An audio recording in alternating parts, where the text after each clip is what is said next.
Alrighty, here is my audience. They're looking kind of festive today. We're gonna get this all turned around. Let's see, get you set up. Alrighty.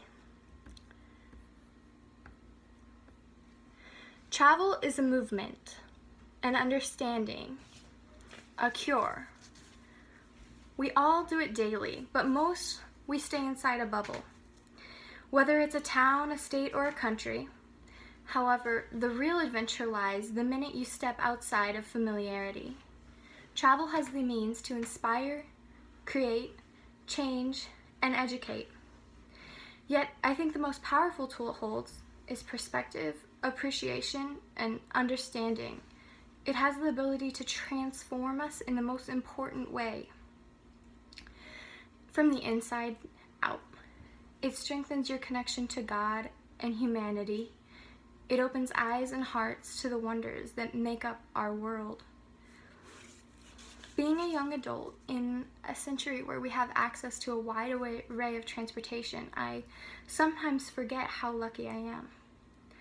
At any given point, I can get up and go see my mom in Oregon. I have the choice to fly, drive, take a bus.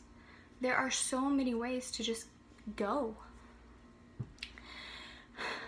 I don't have to wait for winter to pass or for a carriage. I don't even have to walk if I don't want to. We are inherently blessed, yet many times we don't take advantage of our resources. There is no limit to how far we can go if we put our minds to it.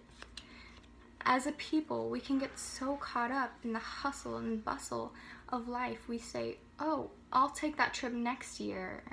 Oh, I just don't have the time or the money. But what we fail to realize is that one trip could change our entire perspective and enhance the way we are living tenfold. We have to understand that it can change our lives from monotony to adventure. I'm just saying that this is the one thing that we all need to do. I'm not trying to convince you to sell all your stuff or become an eternal nomad. I'm just saying that sometimes growth, it happens from a way of life. Education is best met with experience, which you won't find behind a desk in a classroom or a cubicle at work. If you want to continue learning and growing, you have to get out there and soak up what the world has to offer. A great president once said, "You are not here to merely make a living. You are here in order to enable the world to live more amply with greater vision, a finer spirit of hope and achievement. You are here to enrich the world, and you impoverish yourself if you forget that errand."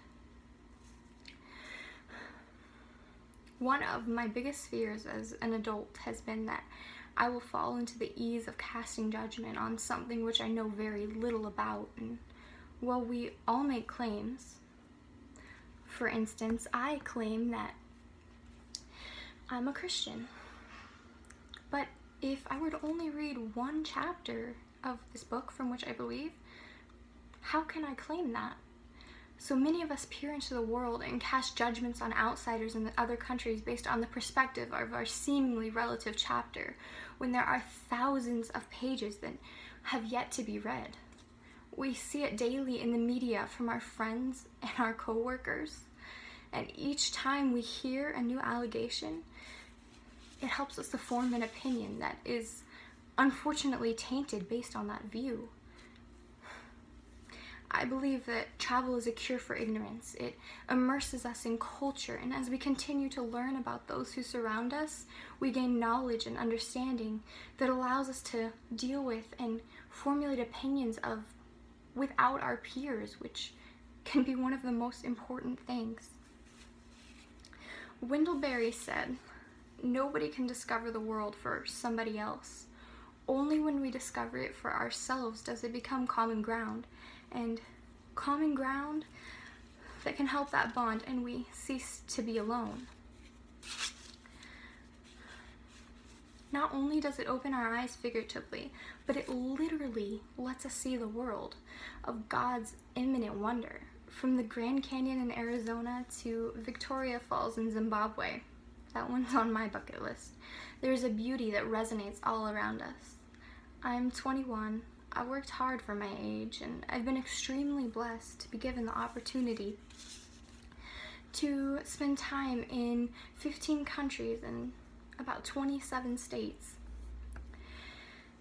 It sparked a need to learn. I want to know more history, science, and culture.